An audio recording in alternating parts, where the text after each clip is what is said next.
All right, so we just learned a whole lot more about Donald Trump's next vanity project, a gigantic arch that he wants to build near Arlington National Cemetery in honor of America's 250th birthday. The Washington Post reports, quote, Trump has grown attached to the idea of a 250-foot tall structure overlooking the Potomac River, according to two people who spoke on the condition of anonymity to discuss or to describe his comments, a scale that has alarmed some architectural experts who initially supported the idea of an arch, but expected a far smaller one.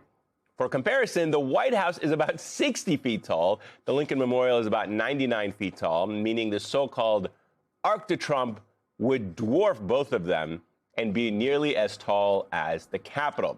Joining us now is Jason Selvig, comedian and member of the comedic duo The Good Liars, and Philip Bump is still with us. So, you know a thing or two about arches. Yeah, of course.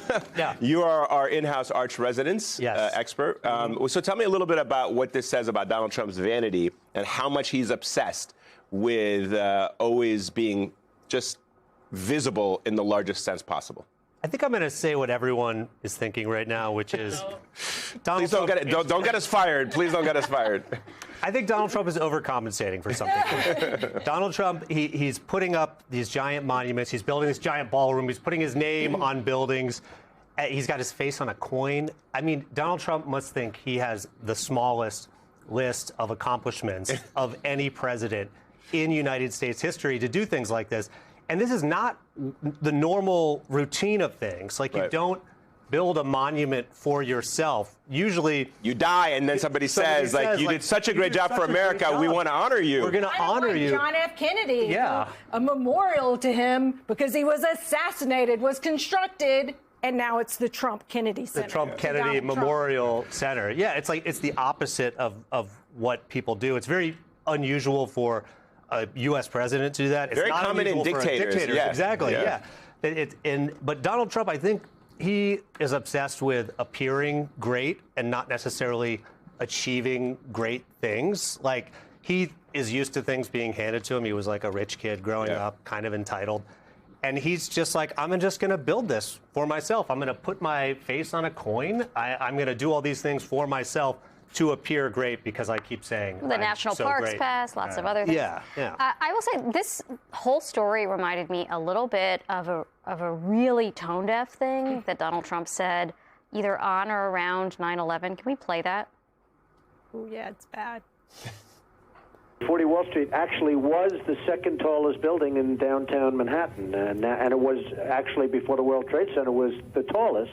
And then when they built the World Trade Center, it became known as the second tallest, and now it's the tallest. It's smoke coming up. Oh my God, I had forgotten that was like on 9/11. Okay. He said something similar at a Trump rally, the first one we went to. He said a woman gave him her family Bible, and he was like, oh, this is my favorite book by far. Even better than my own books by far. Like, he is so tone deaf with things that all has to be compared to himself. It's very strange behavior. And I'll just point out, I looked at that a couple of years ago for the Washington Post, and that wasn't even true. It wasn't. It did not then become the second tallest book. It's hard to believe. I hate to. That's not my Donald Trump. That's not the Trump I voted for. I can't believe it. Well, let me ask you about this, though, because, you know, I think a lot of us are kind of concerned about what happens when Donald Trump is gone, right?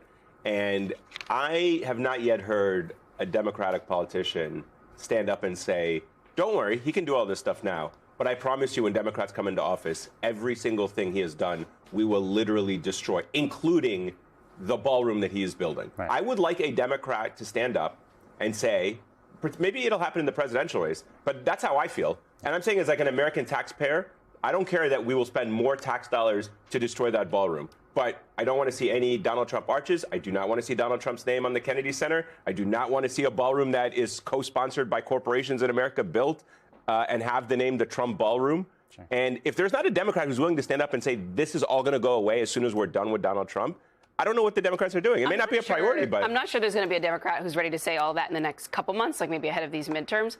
But I imagine so by 2028. It's one of the reasons why when we were talking to Congressman Swalwell just a little bit ago, I was sort of asking him about whether some of the ideas he has around what to do with people who serve in ICE, like, are about retribution in a way, because one of the like dizzying things right now is if you talk to Democratic voters, like abolish ICE is becoming like the basic baseline position. Yeah. A lot of them are like, I want the Nuremberg trials at the end of this. Like, I'm not even kidding. Like, people have said that to me. Yeah. And so I think they're waiting for a Democrat who like feeds into that anger that they're feeling right now. But the party seems to be they're tired of letters and tweets just being like, wow. Yeah, but I think it needs to be couched as justice and not retribution. Retribution, which is a word that Trump uses all of the time, to me sounds like sort of your id acting out. It's about, lashing out. That's smart. Yeah, I think that's right. And it's not a righteous cause. It's not about setting things right. It's more about like destruction and like being punitive for punitiveness'